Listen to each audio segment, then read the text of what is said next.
Hi everyone, I'm Heather. Hi, I'm Chauncey, and today on the So She Slates show, our podcast guest is Lindsay Hebner, the digital entrepreneur, CEO, and founder of Vamp and the podcast Revamp. We're so excited to have you.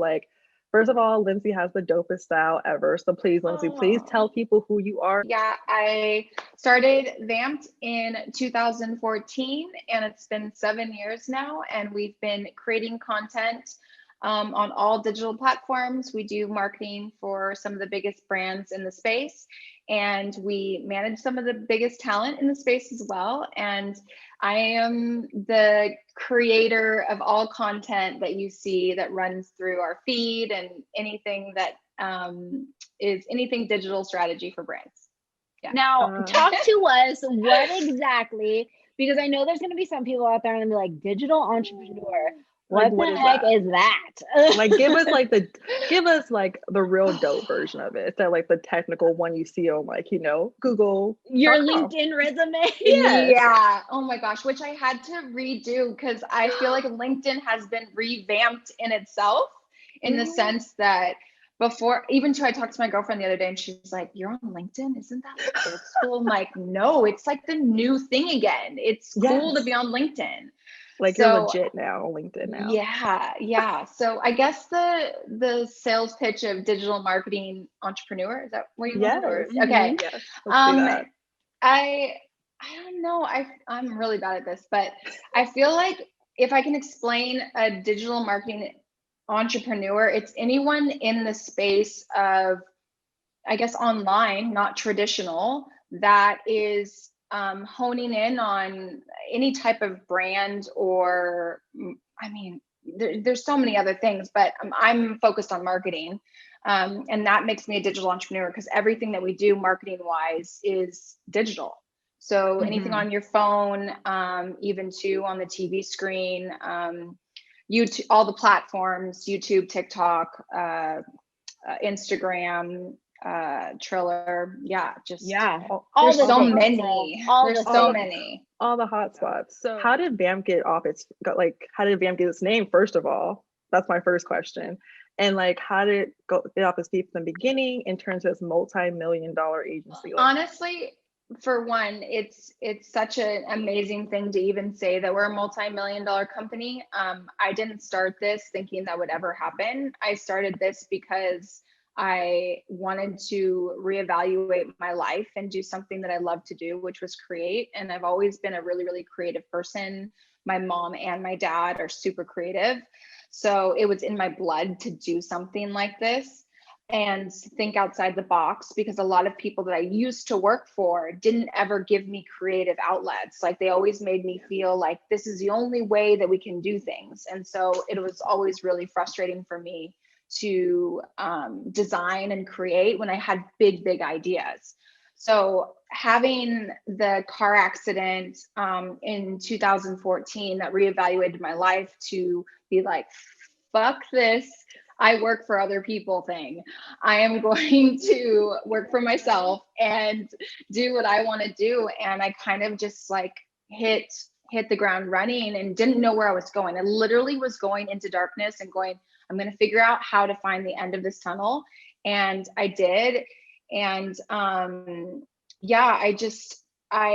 always thought that, you live once, and if you don't follow your dreams and if you don't actually work hard for what you want, it's never going to happen. And I just did. I wasn't ever looking at the money part. I was looking at what do I really value about myself and what I want to achieve. And that's, even stuff like this. I just want to be creative. I want to design, and I want people to be excited when they hear the name. And the name actually, so in the beginning when we started, everyone thought it was about vampires. I'm like, no, they're like, what's Twilight Vamp? Years too, that was it was a thing. It was a thing. It was a vibe. That's so true. I didn't think about that. So at that time when people were saying that, I'm like, no, it's like revamping your business, Vamp. So my good guy friend, who was the creative director of Paul Frank. So I came from the modeling world, and my strategy in modeling was not only modeling, but understanding the business side of it. So I would figure out what sales was doing, how they made clothes, what the marketing was doing. Like I just really honed in on how everything was structured in a branding standpoint. Because think about it, Paul Frank did such a great job at marketing the hell out of a child's monkey, but it was for adults. So yes, right, yeah. So I mean, Paul Frank and I were like close friends. We're quite close. We're quite close. Yeah, so I'm from Orange County, so that whole thing arose from Orange County. So all those people were my friends, and they hired me on as a model, and I just learned everything. And so I became really good friends with the creative director. And when I told him about the strategy that I wanted to do with Vamped, he's like, well, why don't you put 2 P's in it? Because I only had 1 P at first. And then I put 2 P's like my last name. And he's like, it makes it more like clean. And I was like, you're right. So that's kind of where the name came from. I wanted to re-strategize and revamp brands and like vamp them up. So that's the name of it basically. So we have a lot of brands that come to us that are just starting in the space, and we build them out and strategize what their marketing looks like. Yeah, that's great. And I mean, I think too, I mean, I know Vamped has been around for a while, and we've now come used to the term of social influencer and all and agencies and what that means and who is what and so on and so forth. So I'm almost curious, with such a vast experience in social media and marketing and revamping things and even in influencers, what do you think it's going to look like, post COVID? Is it going to change? Are influencers going to be able to have the type of access that they've been able to have to things? I mean, I know you did your tours, like the influencer tours for a while.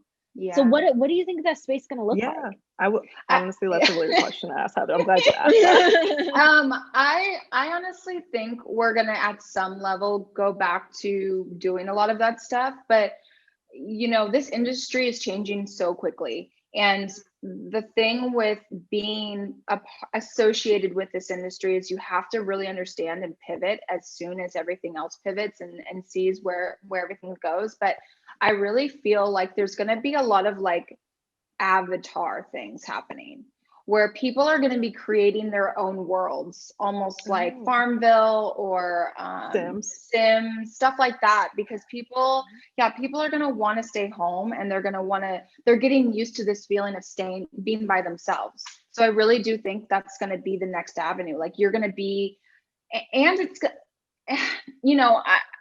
I want to say that I'm okay with this, but I'm not okay too, because I love, seeing people and being part of people's lives. But a lot of people do have anxiety, and they're very like introverted, and to have an avatar that makes you whoever you want to be and be associated with certain people. And I mean, you look at Clubhouse is a new app. This is a way that we hang out with people without seeing them. And it's almost like having these seminars, but staying at home. So I can only see that we're going to build around that and build our own kind of designed human through, this 5D kind of space, and being able to be the character we want to be and have always been. And that is, I feel like Instagram is the first kind of platform to showcase introverted people, because they're so outspoken. They feel like they're not really talking to anyone. They're at home and they can be by themselves, and people that view them, they kind of just look as, like, it's not like we're in a room and I can see them and they make me nervous. It's like, it's different. So I think the generation is going to be that way. They're going to get comfortable with staying home and designing and creating their own world. And with that comes a virtual them, I guess. Yeah. Wow. So I don't think I have ever seen, I've never heard somebody break it down like that before. I can definitely see like that happening though. Because even, I mean, Chauncey and I have been talking, and we're talking about, getting back to quote unquote real life. And I'm like, do I have the stamina to like do this? Nope. And I'm just like, I miss people. I'm a people person, but I know Chauncey's a little bit more introverted than I am, and she doesn't mind staying at home. Yeah. Like Yeah, like for instance, like Heather's a people person. I'm a people person too, but I personally like I don't mind staying at home. I think I did all my Mhm. like going out time in college, and that Yeah. burnt me out because I was in the streets. I'm not gonna lie, I was in the streets. But now as an adult, I'm just like I know people always laugh like I was in the streets, but like I had a good time. But like for me, like COVID is really like helped me reflect on like my passion projects I like to do and everything like that. Yeah. But yeah, I do love how you said Avatar because back in my heyday, I used to play Sims all the time. And I have Mhm. coworkers now that who are like we're in our like 30s are like, I'm playing Sims now. And like when you said that, it like clicked in my mind. I was like, that's what people are doing now to feel like Yeah. they have a connection with people. And I remember Mhm. playing Sims thinking, oh, I can create my own, buy my own land. But now like it's really Yeah. a deeper connection. So when you said that, I was like, that totally makes perfect sense. That makes Totally. And sense. and I'm an introvert too. A lot of people think I'm super extroverted, but I'm not. I am extroverted with people I know. Yes, But I same. Mm. am mostly at home. So like when COVID hit, like yeah, it was a bummer to like see my close friends and maybe go surfing and do like active stuff and go to the gym. But I was thriving because I got to paint, I got to design, I got to create new businesses. Like it was like for all my competitors out there, I'm like, this is the worst thing that happened for me for you guys because I'm gonna be just friggin' pumping out shit right now. Yes. So um yeah, I mean, I just think that most people are introverts and they do have social anxiety. And if there is an option for them to stay home and, have like this designed out them, then they don't have to worry about that. And I don't think that's really far off from happening soon. We Wow. are already integrated into that kind of world with one of our clients, Genies. That's what they do all day is they Yeah. design avatars for, celebrities and different commercials and stuff. And yeah, I just remember back then, like I had actually a guy I was dating that was like obsessed with Farmville. And I'm like, this is so annoying. Like, why Oh are you my obsessed with gosh, Farmville? did you ever get those notifications on like Facebook when people would Yes. be like, "Oh, Babe, invite me"? babe, I was so annoyed he was on Farmville all the time. And I'm like, you know what? I'm gonna play it once and just also understand how annoying this is. It's Next thing you know it, my bank account was attached to Farmville and I was Right. buying fucking plants. I was buying crops, dude. You're you become buying you So a become one. annoyed. digital plant It in Yes, the really, digital I'm telling you, community. you don't dude. know how deep you get into it. I was spending so much money. I'm like, these aren't even real plants. These aren't Yes. real.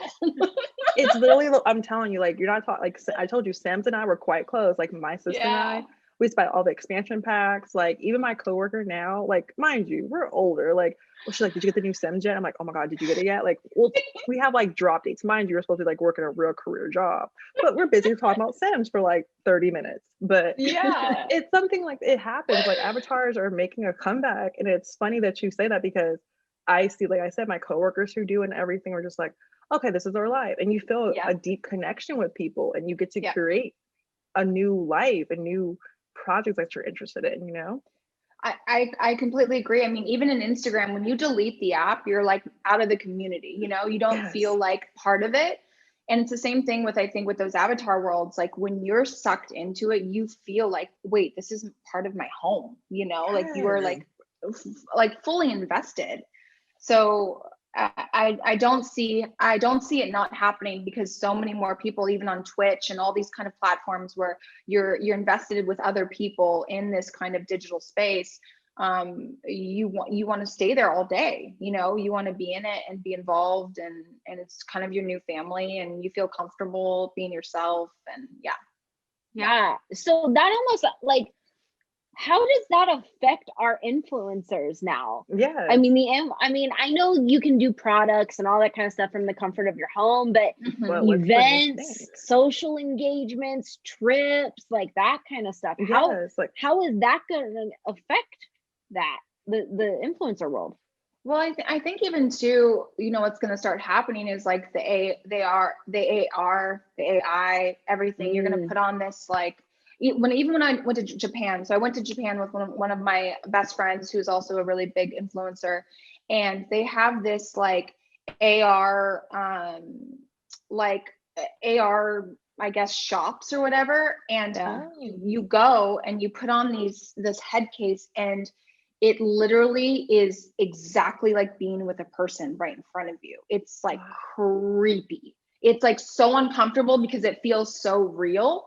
And This so is like some Black Mirror shit. no, That's what I was 100%, about to say. 100%. I've seen this shit before. Yeah, so in Japan, they really do have something like that where you can actually experience what it feels like being in a world where there's like real humans in front of you. And I think that's where it's going to go. It's like you can put these headset on, you're going to go to an event and you're going to feel like you're there, and they're going to be promoting it. Like, think how much easier it's going to put that promotion in your face, you know? Like, even think about like Blade Runner, where they're going through the streets and the ads are like in your face and they're walking around virtually. And if you're going to be able to be attached to something like a platform like that, you're going to have so much more advantage to get involved with product placement. And also too, like these brands are probably going to hire these influencers or celebrities to be involved in these events, you know? Wow. So, oh my gosh, can you imagine attending a whole ass event? It's like from the comfort of your home, like in your PJs. Well, they're already doing that. I mean, Paris Hilton's already making, you know, DJ sets, and I saw that. you know, it's all that stuff in every aspect of our life is not far off, you know. And I don't know if that's a good thing or a bad thing, guys. I don't think it's to me it's scary, because we are going to lose so much interaction and connection with each other that we're going to feel alone, but it's like we're connected, but we're alone, you know? Yes. Like, which is kind of what the argument is for social media now. Sometimes they're just like, you know, we're so in a connected age, we are so disconnected. Yes. And like, you never know.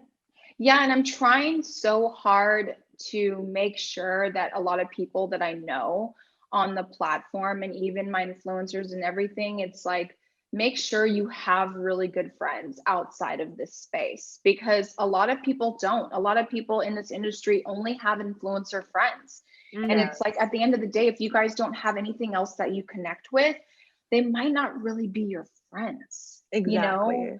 So Chauncey, we've had that exact topic come up to people have emailed us saying like, and I did not realize that this was an issue, but people have emailed Chauncey and I saying, you know, how do I make real friends? I feel like my friends aren't real. Yes, we'll get those emails, and it's so sad because, you know, Heather and I and yourself, Lindsay, you grew up in like when MySpace was around. Like, that was our first little form of like social connection. But that was like, was it like college, high school, college, like before the Facebook era. We didn't have Instagram. Like, I didn't have to grow up with like picking, you know, my friends on Instagram. I was like, my biggest problem was in high school trying to pick my top 8 friends for that week, depending on the mood of my friendships, like who did me wrong that week, you know, let's be honest. But like, we were blessed not to have this like social media like approval, you know, like I have to get these many likes, or do I have real friends? And like you're saying, like, you know, your Instagram, like your influencer friends, like I follow a bunch of like, you know, influencers, you know, because like I love fashion, I love beauty, and I love all those great things. But you wonder like what friendships are real, like real authentic friendships. And we do get people who ask us, how do you make real friends? And Heather and I always say, like, be true to yourself and like make sure you have friends that actually know you and like you for you, not what you put out there. Because you have to have real friendships. Yeah, and it's really hard sometimes to really figure that out when your day-to-day life is like, let's go do a shoot together, let's go to an event together, like you're both on the same page. And then this is how I kind of figured out like who my real friends were in this industry and who weren't, is when when the pandemic actually happened, you kind of see who's there for you and who's not. And also too, what really heightened who my friends were is when I realized that I need to stop having sex with everyone, basically, and seeing who wants to marry me. You know what I mean? You Yeah. preach it, girl. So Preach it. yeah, Preach it. so that was kind of an even bigger awakening for me, that like I shouldn't be giving out my energy to everyone that's not giving it back and making sure that I'm good too. And I was getting so exhausted. And you know, in this industry, you know, self promotion and networking and all of that is super It's important. exhausting. It's exhausting, but also too, like you have to protect yourself. You have to have your own boundaries. And I've learned this last year that like no more taking advantage of me. Like I have my boundaries. You have to respect me, and I will give you as much love as you give me back. And if it's only like at an event and you want to say hi, cool. I'll know that we're only event friends, you know? Yes. Which is fine. I mean, like, Yeah, hey, that's whatever. fine. I'm good with There's it. no judgment on that. That's fine. I just want to know where we stand. Like I think Yes. I think like you're saying, like you created boundaries, and especially like in any industry, especially like influencer industry, like you have to create boundaries because you need to know who is good for your soul instead of just what's good for your network. Like, yes, there's people I would love to meet and, you know, hang out with, but I know that their true personality is not going to fit with my person, like my true personality, like who I am. Because like I'm more on like vibes now. If I don't have a weird vibe with you, Heather knows that I'm like, no, I'm good. I'm good off that person, because I have boundaries, and I feel like especially with the pandemic, like I think everyone I know, like Heather and I always discuss, like we all have created these boundaries that like I feel we're like so proud of boundaries ourselves. are like a topic. huge theme over the pandemic, because everybody Chauncey and I have talked to, even like individually people that we've talked to, it's like I choose me. It has been literally the theme. Me first. Yeah. Me first for a long time. Exactly. And I think there's something important to be said for that. You know, I really do think it's like I need to take care of me first. I've been sick. I've had Lyme disease, and you know, I've been really sick, and I've noticed even too during that time, like people are like, I'm out. You know what I mean? Yes. Like almost, it's so weird. People get so weird, and you do really find out your true. Yeah. They don't know how to handle it. So the thing that they do is they avoid. Yeah, and you find out people who love you, who care for you when you're like, I always know this, when you're sick, if you have a major accident or a family issue, like you know who your real friends are, and that's how I choose my friends. Like there's certain things in my life that I've been through, and for instance, like Heather, well, of course, has been my best friend forever. Like, good job. Like she's always like came through, and I just know that like those are the type of people I need in my life. Yeah, like you need people to lean on, because like we all face struggles each day, you know, but to have someone that you can like look to for support, and especially in your industry as working in the influencer world, I can't imagine how your energy is spent every second of the day.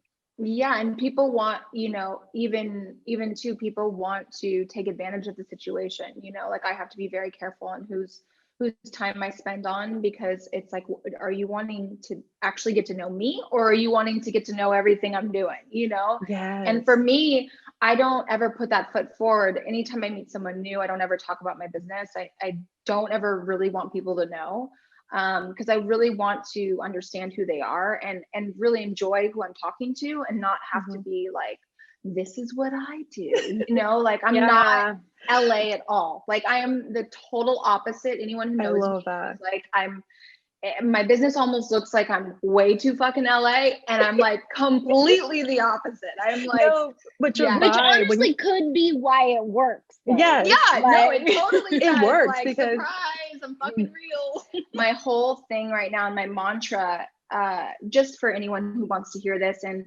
as you know, like, so it's so important for girls to hear this, is, and guys, you know, but I'm mostly, you know, talking to the girls. Women. But I think that for me, it's like, fear your fucking friends. And the reason why I say that is because the term friend is not really how we feel about it. And what I'm saying is, like, your real friends, which that's a term. And then there's your friends where you're like, you're my friend, you're my friend, you're my friend. Fear those fucking people, because that's the reason why you are where you are, because you so badly depend on their opinion of where you're at. So if you don't have real friends around you at all times supporting you, saying you're going to do great, and they really truly support you and want to see you succeed, and they don't look at you as competitive or a competition or something where they like, you know, those people where you can't call them, your friends you can't call to be excited about, like you got a new job or whatever. Those are the people you have to fear and you have to cut out of your circle, because I'm telling you right now, the only way you fly higher is when people want to see you fly and they help put the gasoline in your fucking tank. So Yes. Love that.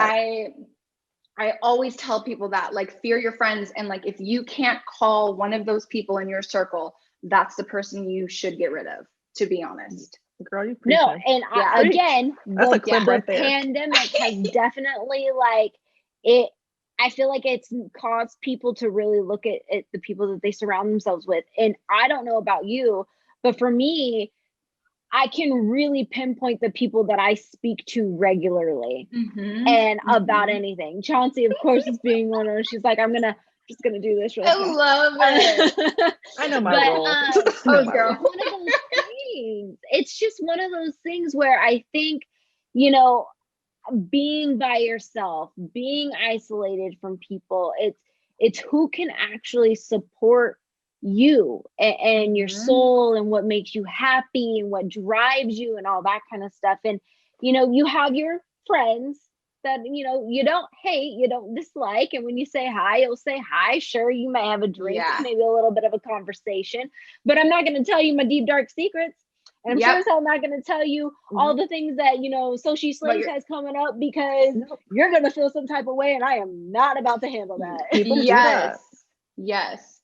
And honestly, people like get kind of weirded out when I say that. They're like, wait a minute, why should I fear my friends? And I'm like, because everyone calls everyone their friend and they're not your friends, you know? Like, it's truth. It's we like, should normalize the word acquaintance. You know, 100% a person I met.